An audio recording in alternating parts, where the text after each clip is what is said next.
Hello and welcome to RIVE Reflections in Veterinary Education. There is not a problem with the audio today. This is actually my voice. So I'm going to turn it over to Catherine and Eric.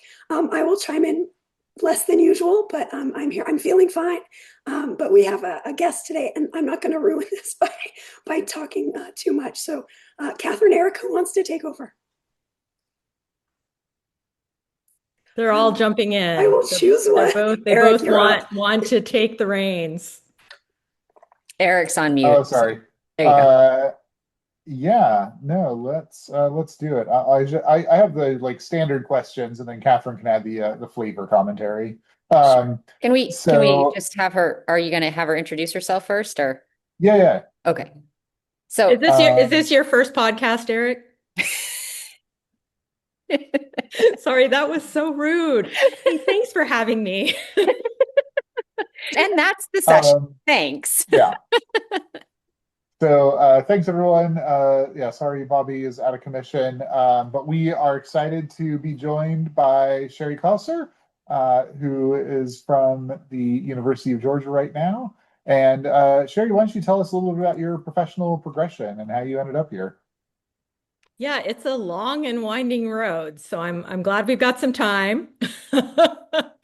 Um, I think probably starting with undergrad is a good place to start. I did do my undergrad at Virginia Tech, had no interest in veterinary medicine, although I had two roommates who were in animal science and one who's gone on to be a veterinarian. So that's kind of cool to think back about. But my interest was in psychology and specifically child psychology. I thought I wanted to go into child psychology, counseling, all of that. And the very first abnormal course that I took, abnormal child psychology, made me realize, no, this is not for me. My professor was an expert in working with children who had survived fires as their trauma. And my father was a firefighter. And so there was just too much. I didn't want to know about what happened, even as a college student. I don't think I really knew what my dad did when he got to the fire. He was a driver, so I knew he drove a fire truck, but never really thought about what he did once he got to the fire. And thinking about working with children who he rescued children all the time and was truly a hero, still is.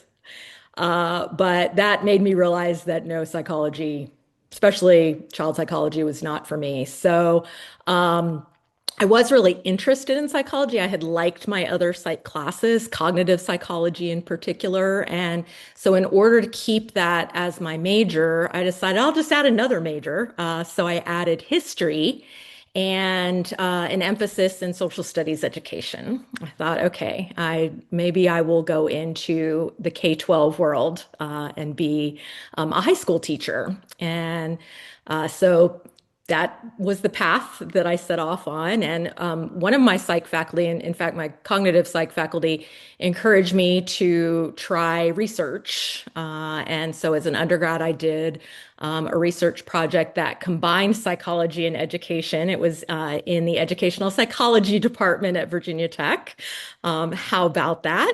And they put me to work analyzing data on a mnemonics project that they were doing. So they were asking their students who were taking intro ed psych courses about their memory tricks and how they would use different types of mnemonics. And if they were introduced to new mnemonics, how they found that those worked. So that was my first authorship credit on a conference presentation. They presented at the AERA. And I don't even know what year it was, late 80s anyway, but I'm very appreciative to Terry Wildman and Sue Magliero from Virginia Tech for putting me onto that project. So research was kind of cool. I was not sure that that was where I wanted to spend all my time. I was still focused on teaching.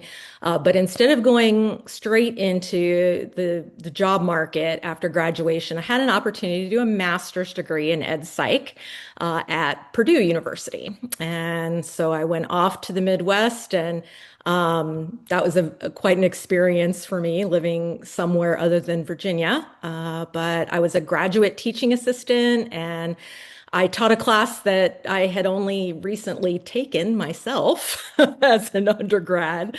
So that was kind of my introduction into really owning my own class. I had done student teaching when I was an undergrad, and uh, that gives you a little bit of an entree into it. But when I was working with two sections of, it's probably 40, 45 students that were not much younger than me. Some were quite a bit older than me, actually. There were some non-traditional students that I remember having in my classes. I learned a lot in a very short time when I taught ed psych at Purdue as a grad student. But fortunately, I had really great mentors there, especially in the senior TAs. So the TAs that had been doing it for at least a year or two ahead of me, I learned a ton from them, and of course the ed psych faculty that I had there as well. But um, yeah, so learning from the senior TAs was huge, though that near peer mentoring, right? Um, but as a very practical person, instead of doing a research project, even though I had had that little bit of research background as an undergrad, I opted to go with the non-thesis option. I was a little afraid of the big writing, the giant paper. And so, practical person, I'm going non-thesis, and my project was to create teaching materials, a portfolio of materials that I could use for teaching psychology when I got that first job after my master's degree. I'm like, I'm going to be ready to go. Um, so I'll have all that ready. I'll have activities. I'll have even then I knew active learning was the thing, right? Get the students doing something. I don't want to talk so much. Let them see it for themselves. And as I was thinking back on this and kind of preparing for this podcast today, I, that was my first experience with instructional design and curriculum development. Really doing my master's project got me thinking about what does this look like, um, and what are ways to get students active so that they can learn and retain what they learn. So that was the master's degree. Should I just keep going? But wait, We there's can we more. can we can we can we can reflect as well. I had two thoughts. Yeah, One is I please. was also very interested in psychology, and so like a lot of my interests research wise in veterinary medicine are not just like biomedical, I'm like, oh, let's Mhm. pick from all these different disciplines and do the interesting stuff. And the other thought I had was child psychology. I mean, children are basically pets that can like eventually open doors and stuff, but like a lot of the research stuff that I kind of consume is like this is what pediatricians do, so like how do we do it, as veterinarians? So I think that's an interesting crossover. I had the same thought, Eric. When she was talking about child psychology, dog psychology.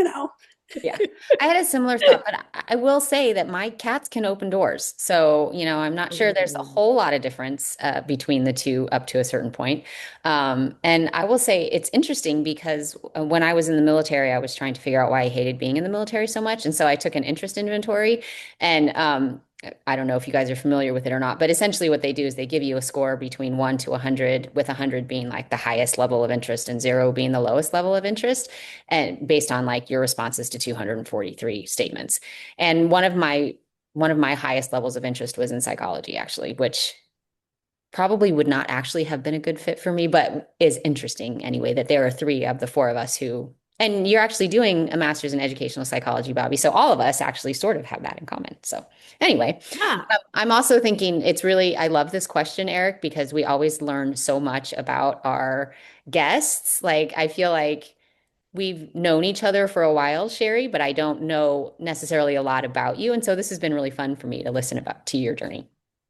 Well, thanks, Catherine. I do like sharing it, and I like it when other people share their journeys too, because I think it does help us find those connections and also see how we're so very different in some ways too, and that we bring so many unique experiences to the things that we work on together. Yeah.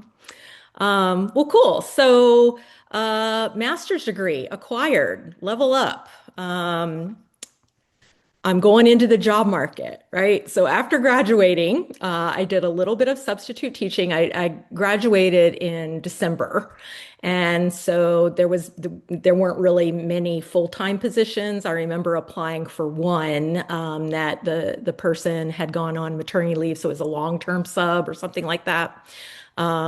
But basically just substitute teaching here and there. And I was 7 through 12, middle school, high school, art. Catherine, I think I saw in was it the first podcast you were talking about? Your dad was a high school art teacher. Do I remember that Yeah. right? Yep. Yeah, Yep. yeah. So I substitute taught art classes, yeah. And PE. I remember doing middle school PE and remembering they were playing dodgeball and how glad I was as the teacher that I didn't have to play dodgeball, that I just had to give them the ball. And say, no, no hitting in the face.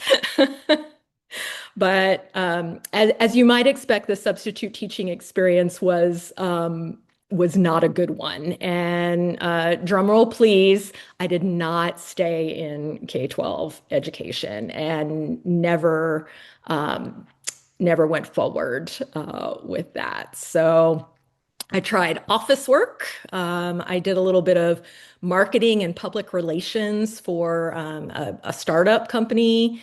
It was kind of interesting. I lived on Cape Cod at the time, by the way. And I even did a little bit of accounting. I did some temp work, and they said, "Oh, you're needed in the accounts payable department." I'm like, I have no idea what that is, but if you show me what to do, I will do my best. I worked on Lotus 123, if any of you remember that spreadsheet program.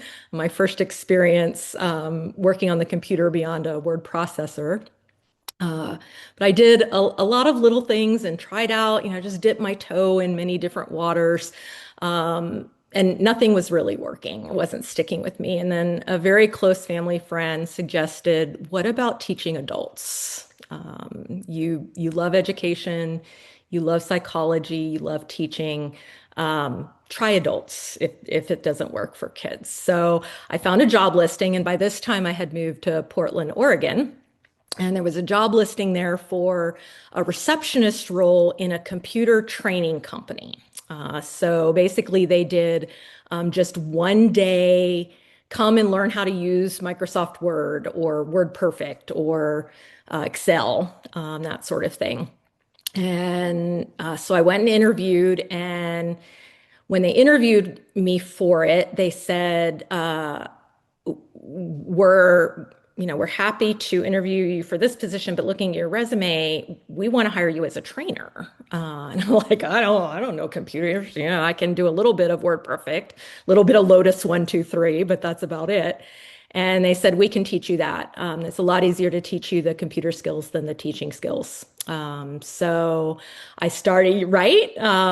So I started with teaching beginners Word, Word 1, and built onto that intermediate Word, Excel, and so on. And at the time, this thing called the World Wide Web was taking shape. And everybody else, that all the other trainers, I don't know, there were maybe 8 or 9 of us, they all had pretty full teaching loads. And so they didn't have time to learn new preps. I had one prep that I knew. So they said, you're going to be our web girl.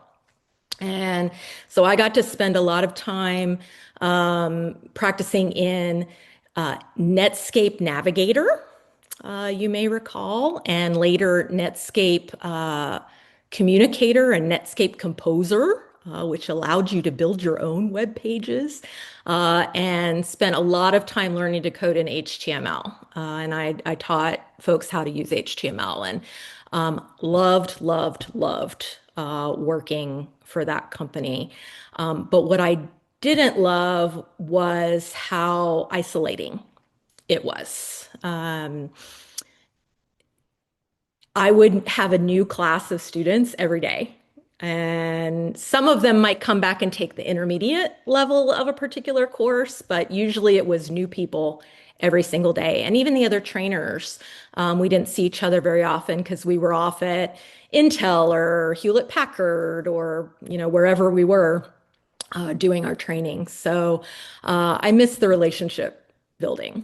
And so I found an opportunity to teach as an adjunct at a liberal arts college. And it was an ed psych course for a degree completion program.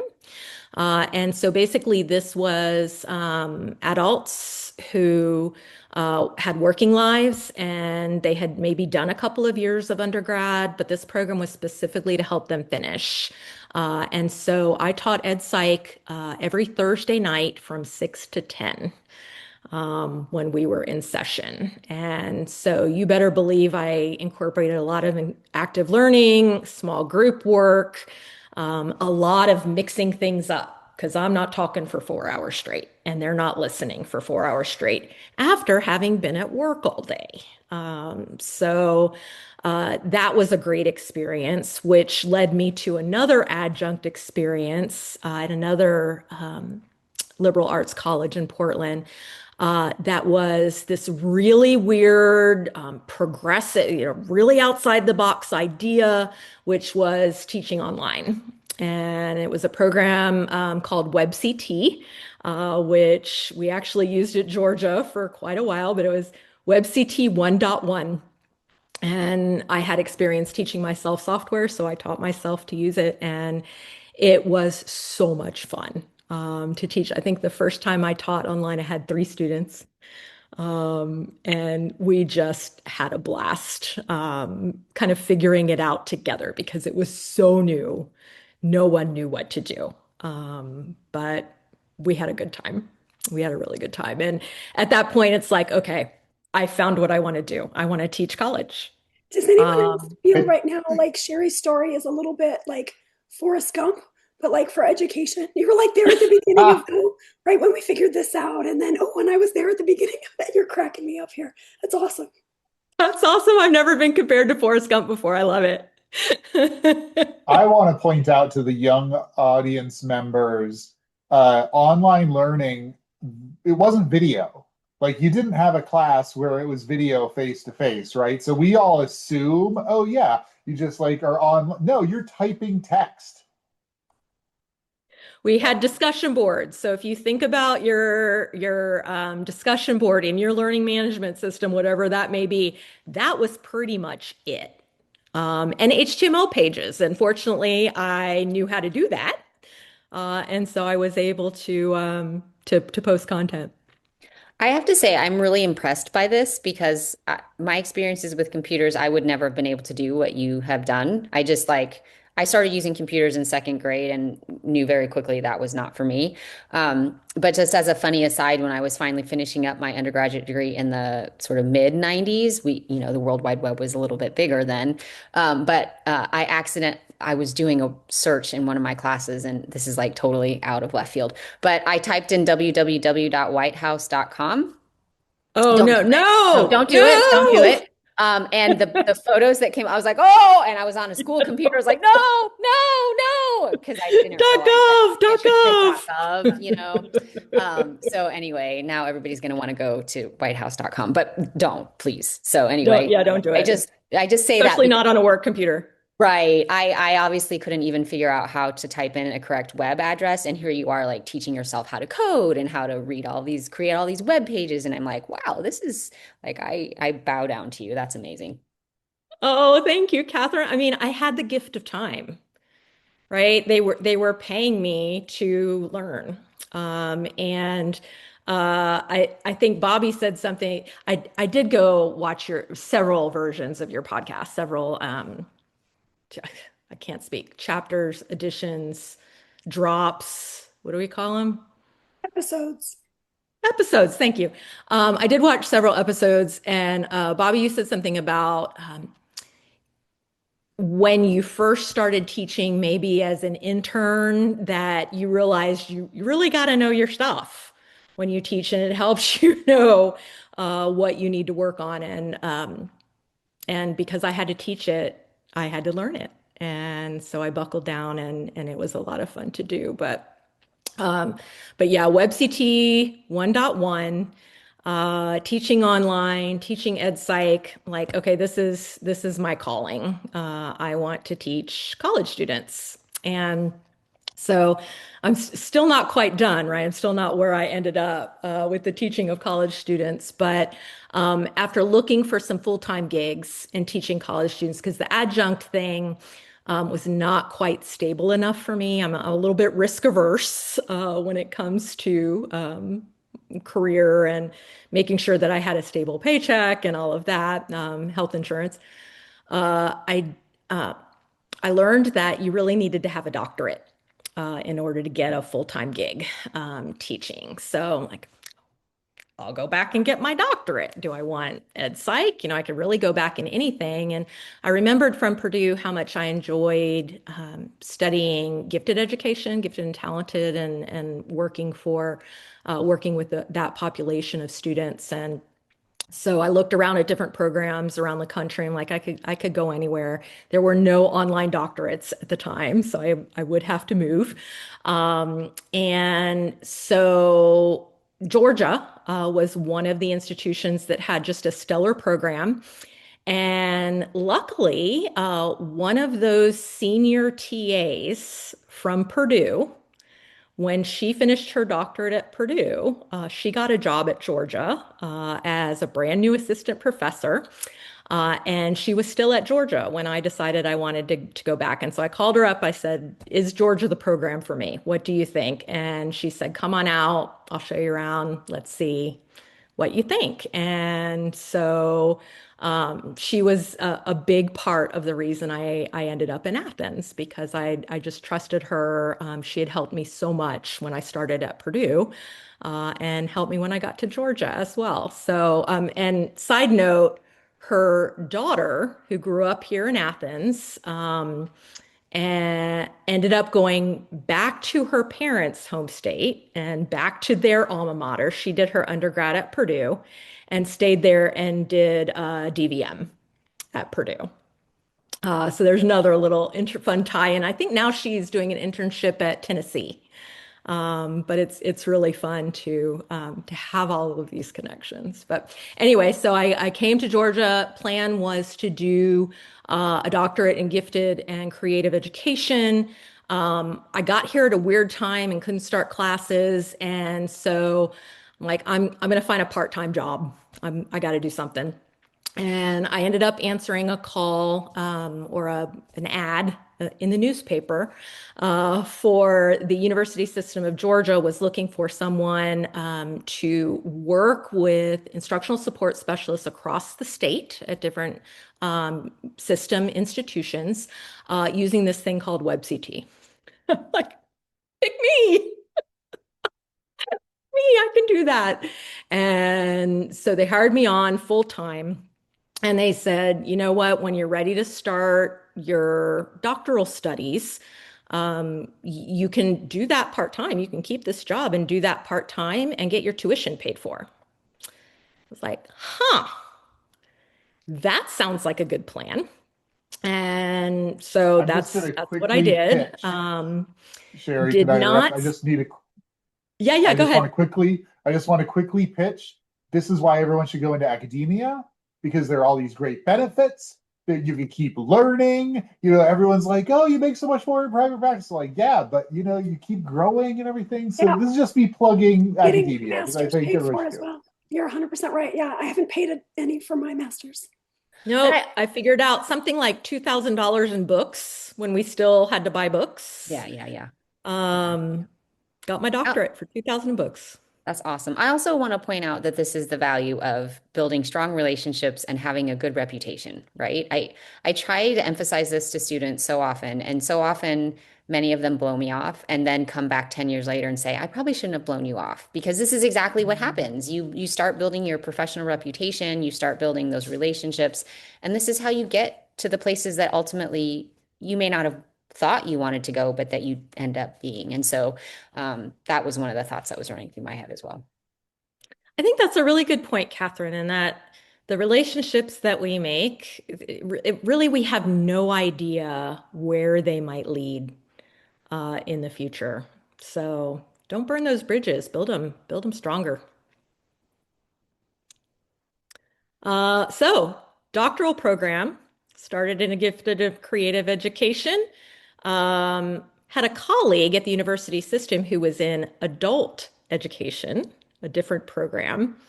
So she convinced me that that was where I really belonged, because I had decided to stay at the university system and work with colleagues on WebCT and teaching with technology. And she said, "That's not gifted and creative education, that's adult learning. You come and take a class in my department." So I did, loved it, changed my major. So as a doctoral student, I changed my major. I don't know how often that happens, but and focused on teaching online and creating and sustaining community in online courses, because that's one of the lessons that I had taken away from my early foray into online teaching was you got to build that community when you're only typing back and forth to do the work. So from there, I did a lot of work. The Board of Regents office was here in Athens, did a lot of work with the Center for Teaching and Learning at the University of Georgia, and they ended up poaching me to come and work with faculty on WebCT here at UGA. And that led to all sorts of teaching with technology, learning how to use clickers, now online polling, PowerPoint, how to make a good PowerPoint, which is still a struggle for many of us. And I did that for about 20 years, kind of working my way up at the Center for Teaching and Learning, moving from a staff position, which is where I started, into a faculty position when I finished my doctorate, which came with some nice benefits. And eventually ended up leading the learning management system team. So we switched a couple times. I led the decision-making processes for which learning management system will we use. Chose one, got overruled. I think that happened twice. But then, okay, this is what we're going with. This is how we're going to roll it out. And just learned so much through that process in working with people across campus. But eventually got to a point where, okay, I think I've done everything I can do in this role, working at the Center for Teaching and Learning. And then the opportunity came up at the College of Vet Med at Georgia. And I'd worked with CVM faculty for years and years and years. Bruce Hollett, bless him, in Small Animal, and Susie White in Large Animal, Cindy Ward in Small Animal. I mean, just lots of great folks in Vet Med. And Scott Brown had asked me to come over a couple of times and do some workshops on things like how to write a good multiple choice question. How do you know you've written a good multiple choice question?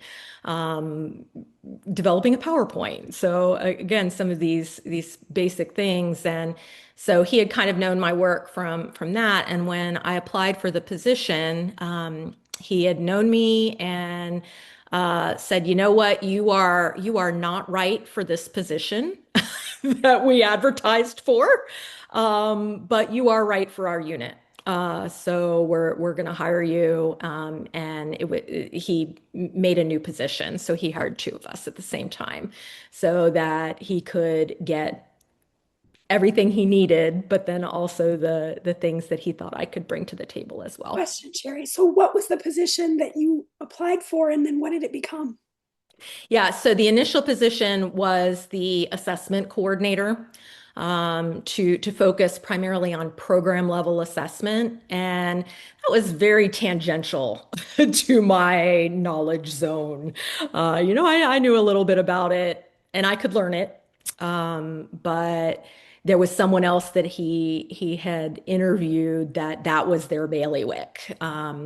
But then he also knew that there was a curriculum review and curriculum change coming, and faculty development associated with that, and that's where I shine. So it was actually everything in one position, which I think he would agree was too much to wish for in the first place. So he split it up so that so we could both shine at what we're good at. That's awesome. I think that's another thing that, I want to point out is that, so first of all, I love that you found someone who knew what your value was and was able to figure out how to get you into a position, not only because he wanted to work with you, which speaks to the power of those relationships, but also because he recognized that you were valuable, maybe just not in the specific role that you applied for.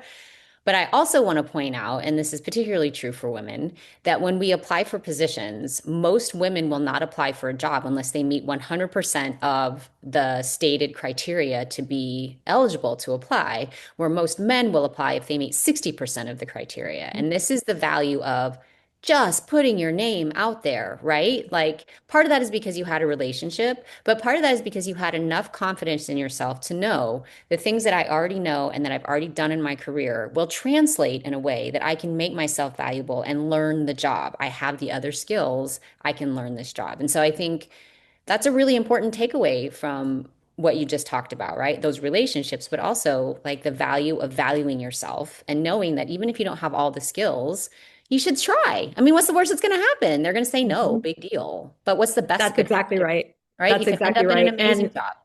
And if they say no, then I've gotten some experience in interviewing, and I'll be perhaps more prepared for the next job that I interview for. I coach a lot of women, and the thing that I say is, what would a man do? And that goes exactly to that statistic that you cited, Catherine. They're like, oh, I could do one of these things, so I'm gonna go for it. I've gotten on my wife about that. Like once I shared that statistic with her, she was like, God damn it. Okay, now I need to do it. Because she was like, no, it says I have to do this. I'm like, just apply, like, And then I spoke to the feminism side of her, and then she's like, okay, I guess I gotta.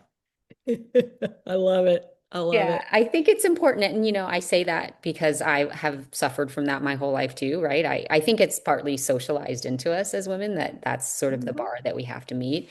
I got hired into the job I'm in now, and I was reading the job description as I was signing my contract. And I'm like, if I had read this job description before I actually got the job, I would never have applied, which is That's right. exactly counterintuitive to this conversation that we're having right now.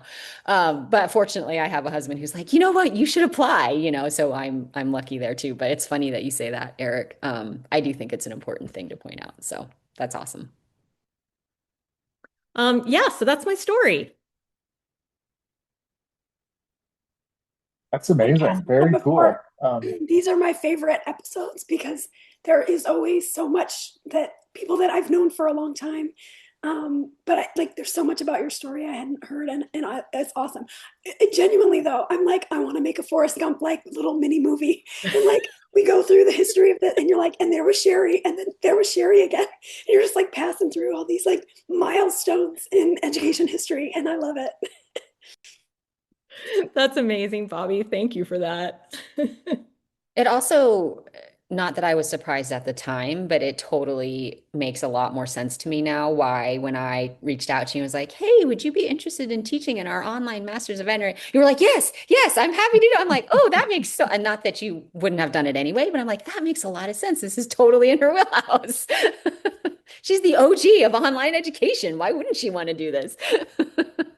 That's right. Been there, done that. And now we have video. Yeah. which is amazing. And the community piece, though, I think it is the thread that has gone through no matter what the platform, the modality.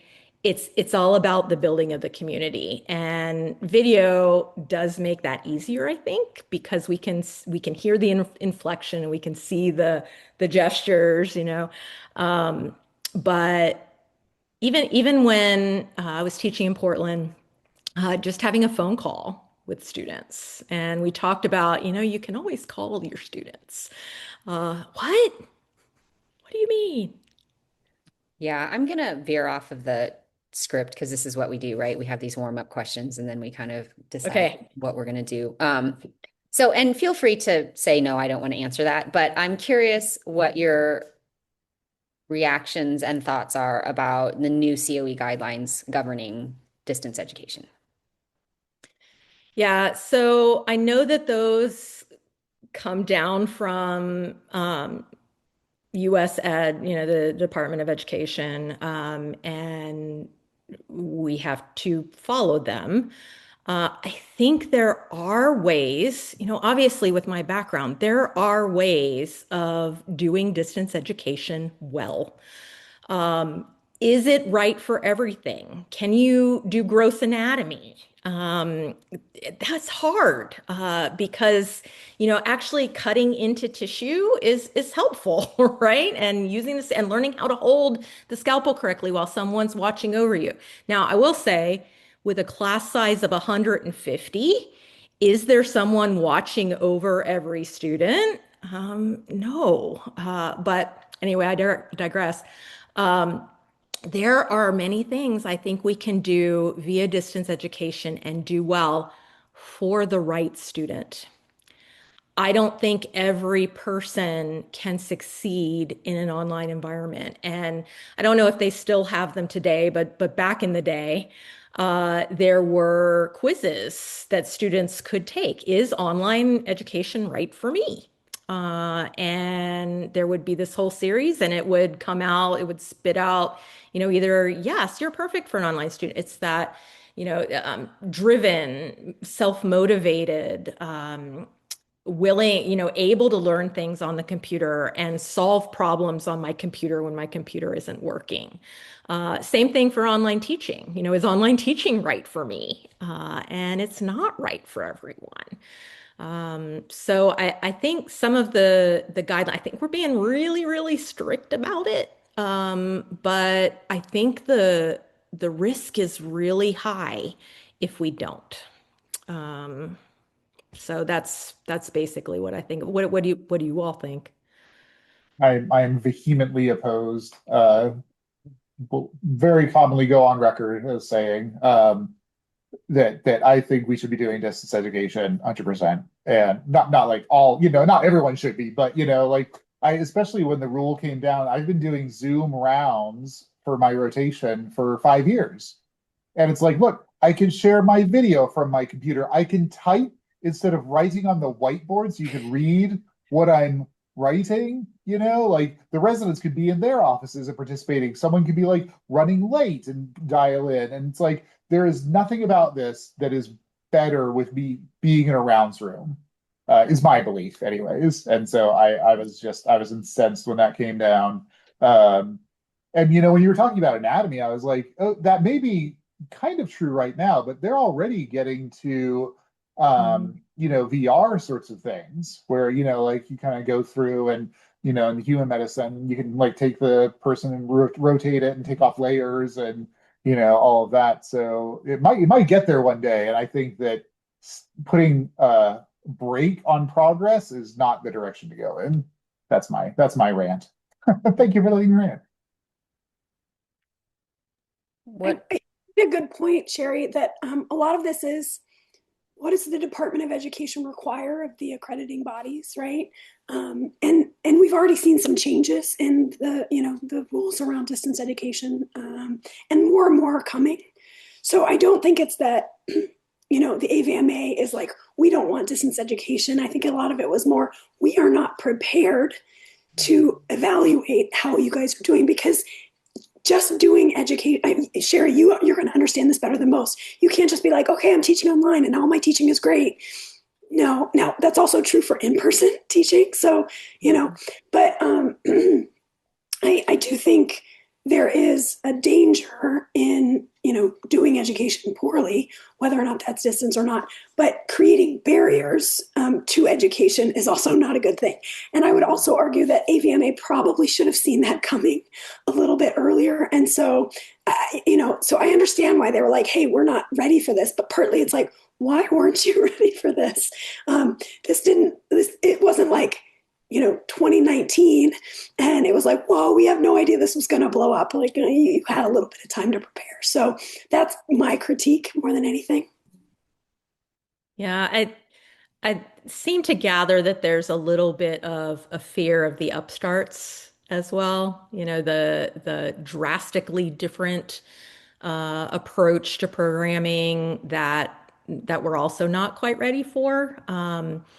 Unfortunately, I think we're going too far to, like you said, slamming the brakes on it is not helpful because when you do teach online, I think it does inform your face-to-face teaching. It makes you a better teacher all around. Yeah, and I'll tread lightly here. Obviously, I'm in the process of going through accreditation with them. I will say that Fair. I'm familiar with the USDOE or whatever is left of it standards in distance education, and I can say fairly confidently that the AVMA standards are not aligned with those. The AVMA Mm. standards are considerably stricter than what they're defined at the Department of Education level. And I think my concern is first that, and I agree with you, Bobby. I don't think the AVMA is like, no, no, no, we don't want to do this. This is a horrible thing. I think they're trying to be cautious and approach it in a way that's, because there's a good number of veterinarians who are very old school, like, I can't believe this is turning into a distance education thing. What, now you can just get a vet degree online at Online U? Like, you see that out there. And so I can understand the measured approach they're taking. But I will say that students have taken it upon themselves to do distance education in a less appropriate way, right? Because we're recording all of these lectures anyway. Students demand that we record these lectures, and many of them don't come to class. They sit at home and they watch, which is essentially distance education and not an interactive version of it in many ways. And so that's concerning to me. But also, I think it is an evolution that is going to happen, like AI, like computers, like the World Wide Web, like all of the things that are going on. And if we don't embrace it, then we're going to be left behind, and that concerns me. I know that the COE is working on it, and I think they're trying to figure it out. But I agree. I think they probably should have been a little bit more prescient about it because it wasn't. It's not like this is something that just sort of came out overnight in spite of this idea that like, oh, it was the pandemic that caused this problem. No, no, no. That's, as you've just eloquently illustrated, this has been going on for 30 years, prior to this. So it'll be interesting to see how that evolves and how that goes, because it's happening, and I would prefer that it happen in a way where at least it's assessed regularly and people are held to a standard that is good rather than just sort of people doing it rogue, which is sort of what's happening now and is, concerning in its own way. And then to Eric's point, the College of Medicine that just opened at my institution actually is not using any live or and not that they would be live, but any cadaver specimens. They're actually doing it all virtually. They have a completely virtual dissection lab. And if veterinary medicine, in terms of the technology, was up to speed, I would go that direction with my program because I've talked to a number of anatomists and they all say students suck at dissection. It doesn't really help them. They rip up all of the cadavers and it's not particularly helpful. What is helpful is prosection, right? People who are really good at it and can cleanly show the things that they need to do, and then having really good virtual 3D models where they can kind of go in, and or things like plastinated models that are meant to hold up to that. So it's happening. It's going to happen, and more of the vet schools that are coming online are looking at ways to do that. Also, it's a resource issue. We don't we can't resource those animals the way that we used to, and the sentiment towards using them for those purposes is so I think there's going to be a lot of pressure. And I can understand again the AVMA's approach to being a little bit cautious and making sure that they do it the right way. I just worry if they're being a little too cautious, but I guess we'll see what happens with that. Yeah, I mean, veterinary medicine is a relatively conservative professional discipline, as most professions are, I find. So Sherry, right now, what are your teaching responsibilities? Are you engaged in teaching, and like how's that going for you in your role? Yeah, so pretty much 100%, I'll say 99% of my teaching responsibilities are with veterinary educators, so faculty and staff. I am in the classroom with the vet students for a couple of hours in the fall of their first year to bring them up to speed on study skills and how learning works, to basically try to give them some strategies if they find that their strategies from undergrad aren't working, which, as you all know, many of them find that. So they don't have to come into my office. They can just go look at the lecture capture of my lecture and activities that I do with them. So I have just those couple of hours, and I'm in and out here and there, but that's really it. Everything else is faculty development, which one of the questions that you had sent me ahead of time was about current teaching challenges, and educational development is a major challenge right now. Everyone is just up to here with responsibilities and learning new things all of the time. Um, Top-down initiatives, the for instance, we have to at Georgia now post for every course. Well, we've had this for years where we had to post our syllabus for every course in a public forum. And now we also have to post our CVs in a public forum for every course that we teach. So not just once, but for every course that our faculty teach in. And as you're aware in vet med, faculty teach maybe in many, many courses each semester. And so that's a little bit of a time suck. I'm Um, sorry. I'm curious as to, is that a Georgia policy? And uh-huh. so what is the, do you know what the, State. oh, would you know what the purpose behind that is? I think it's accountability, In what and that's way? what I'll say about that. Okay, fair enough. And that, there you go, Bobby. That's all I have to say about that. Um, yeah, I think it's what are we teaching and who is it that's teaching it and what are their professional interests? And so we'll be doing that. Title II is a big educational development challenge right now for disability accommodations or digital accessibility, and making sure that all of our digital materials are accessible, which we should be doing anyway. But right now there is this cliff. April 24th, I think, is the date, late April, where everything has to be accessible. If it's public, if it is required for instruction, and this is a huge deal for us in faculty development. Um, and I forgot what the other, oh, my teaching responsibilities. So for faculty development and staff development, it's making the most of every little opportunity and every little in. So we're getting our syllabi ready for next semester. Oh, by the way, we have a new template that is fully accessible. Here's how you use it. Stop by my office or I'll come to you, that type of thing, or just in the hallway, a hallway. Oh, hey, how'd class go? How are things going? Oh, you had a problem with students not paying attention to that. Okay, well, here's a quick little activity you could throw in that would reset their attention span. Just tiny little things like that, micro educational development, maybe we can call it. And uh, that's where a lot of my teaching happens. It's just in those tiny interactions, not so much big planned out things. Although I do run an online teaching certificate program. It's an informal teaching certificate for faculty at UGA and also at institutions in the Southeast Veterinary Education Consortium can sign on, and it's an academic year program. It's basically self-paced. There's not as much community in it as I would like, but it is very personalized. So I work with every single faculty member or veterinary nurse that enrolls and meet them where they are.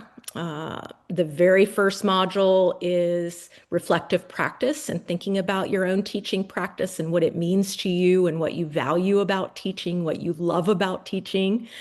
So here's one of the benefits of being in academia, right? A little time to reflect.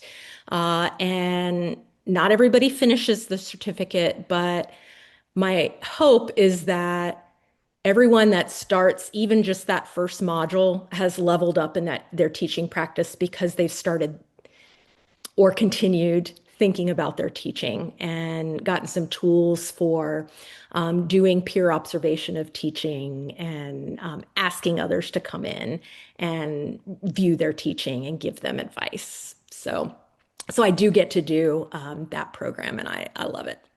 I'm sitting here thinking about many of the frustrations that I've had and that this group has talked about over the, I don't know, what couple of years or so that we've been doing this, about sort of the challenges of doing faculty development, right, in a veterinary program. And it's always, for me at least, it's always come from a place of frustration of like, they're so resistant to it. Why do they not want to do it? And now for some reason I'm having this moment of, some of them are going to be resistant, but I wonder if some of it is they just get overwhelmed, right? Because they don't think about education the same way they think about veterinary medicine. And then when you present them the opportunity to think about education in that way, it's like, wait, holy crap, this is a whole nother thing that I have to learn. I don't know that I have the desire or bandwidth or ability to take on all of this additional information. And much of it is theoretical and philosophical in a way that veterinary medicine often isn't, unless you're in sort of an ethics or welfare type of position. And so I guess this conversation has been really good for me because I'm having this epiphany of like, and I've always said this, like faculty, it's not that they don't want to teach well, they're just not often given the tools to do so. But then sometimes I'm like, but I give you the tools and then you don't use them. And that's so frustrating. And now I'm like, well, maybe it's just because you're overwhelmed and you just don't know what to do with the tools because there's so many of them and you don't have any idea, what a screw is and what a hammer is versus what is a screw versus what is so anyway, I just thought I'd put that out there. I don't know if it adds anything to the conversation, but that's what's going through my head. Yeah, I think it absolutely adds to the conversation, Catherine. And we talk a lot in with our faculty about cognitive load for students. You need to think about cognitive load for the faculty too. And so this goes to the pandemic as well, when we were asking faculty to teach in that high flex, hybrid flexible situation where some students were in person and some were online, and you had to be texting, and that's just a lot of cognitive responsibility, a lot of cognitive load for faculty to go through. So we started introducing the idea of teaching with a buddy, and the classroom is such a private space for faculty that was an opportunity to open it up a little bit. And so whenever someone's maybe thinking of trying something new, I might suggest bringing a buddy. Even if they have just a little piece of it, or if they're taking notes for you, maybe it's teaching with a piece of technology for the first time. So they're running the technology where you can focus on teaching. I think that reduces some of the cognitive load.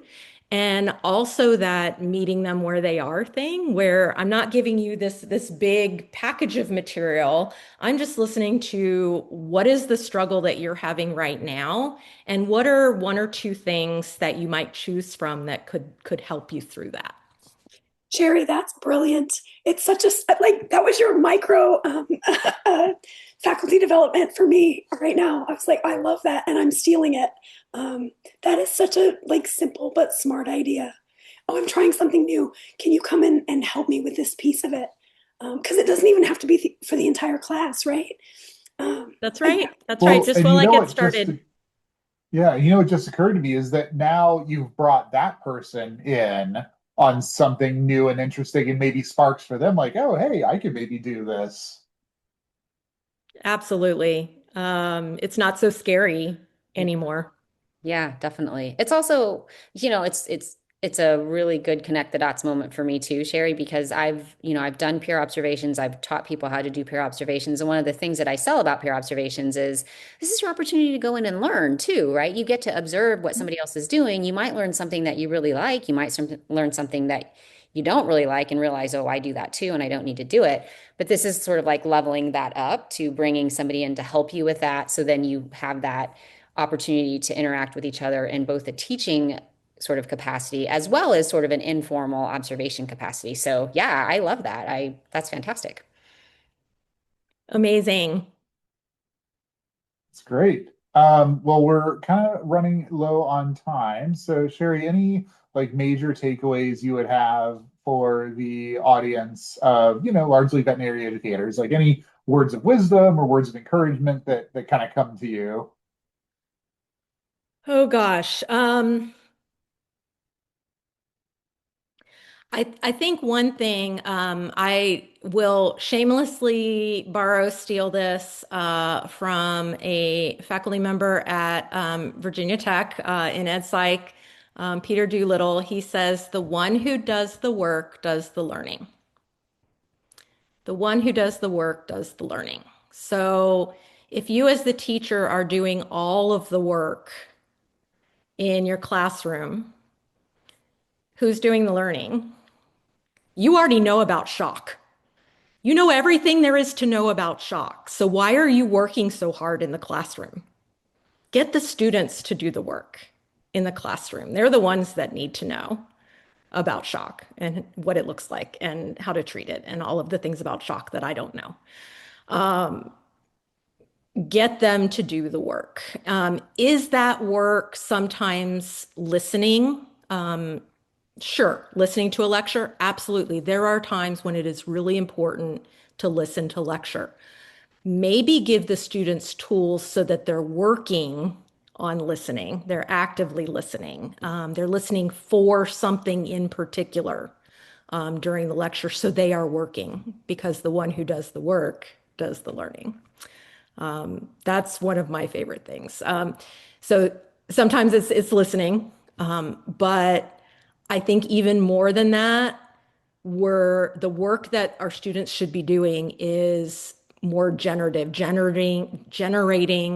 learning, long-term learning, generating connections with previous knowledge. Here's that constructivist, right? Things like mapping, drawing, acting things out, teaching others, all of these great generative learning strategies that if we had another hour, I would love to talk more about. But that's my advice, shamelessly stolen from Peter at Virginia Tech, who does the work, does the learning. Peter love is it. awesome. And I think that's a perfect distillation of many of our philosophies of teaching that is eloquent in a way that I never could be and brief in a way that I never could be. So He's good at that. I'll tell him. I see him tomorrow night at class. I'll tell him you said hi and quoted him. Absolutely. tell him I said hi too, but I didn't quote him, but I respect his quote very much. Yeah, I'll tell him everybody said hi. Sherry, you gave us so many great pearls tonight. This was really, really great, really fun. And I'm going to hold you to that coming back for another hour to talk about active learning or, strategies. That'd be fun. I'd love it. Thanks, y'all. This was a lot of fun. This was great. All Thanks. It right. was great to Thanks. learn more. Appreciate Have it. a good night. You too.